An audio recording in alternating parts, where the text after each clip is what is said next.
Hey everybody, I hope you're having a great week. I know it's been a couple of weeks since I've been on. Sherry and I actually were able to fulfill a lifelong dream, and that is to take all of our kids, our adult kids now, two of them with spouses, two of them yet to have spouses, and our four grandkids on a trip and have our entire family together. Some of us for 2 weeks, but all of us for at least 1 week.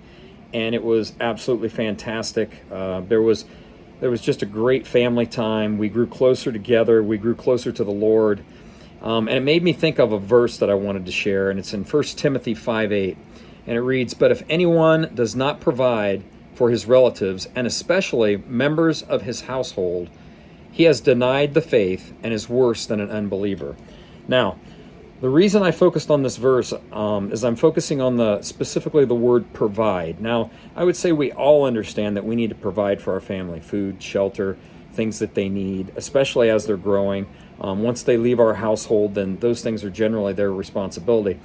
But this verse struck me in that the word provide, but if anyone does not provide for his relatives, especially members of his own household, he has denied the faith and is worse than an unbeliever.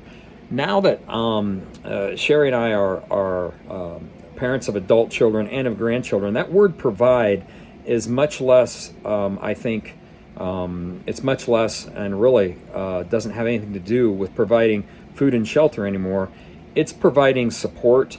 I think it's providing spiritual guidance where necessary. I think it's allowing ourselves to be available for guidance, not pushing that guidance, which I realize that sometimes maybe I have some issues with, but it's being able to provide for them as they grow by sharing our experiences, sharing how we've had successes, and sharing how that we've made mistakes. So I would encourage you guys, especially those that are coming up on the age where you have children that are going to be adults, provide for them, but provide for them in a different way. Look at what their needs are spiritually. Look at what their needs are just as being a friend or somebody that's sort of gone through something, a mentor, and let's provide for our families that way.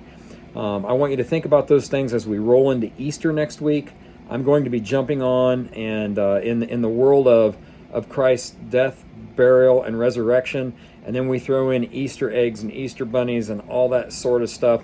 Next week I'm going to try and give you a real simple way that you can take the Easter egg hunts and those sorts of things and pull Christ right back into it. So I'll share that next week. I hope you guys are having a great week, and we will chat soon.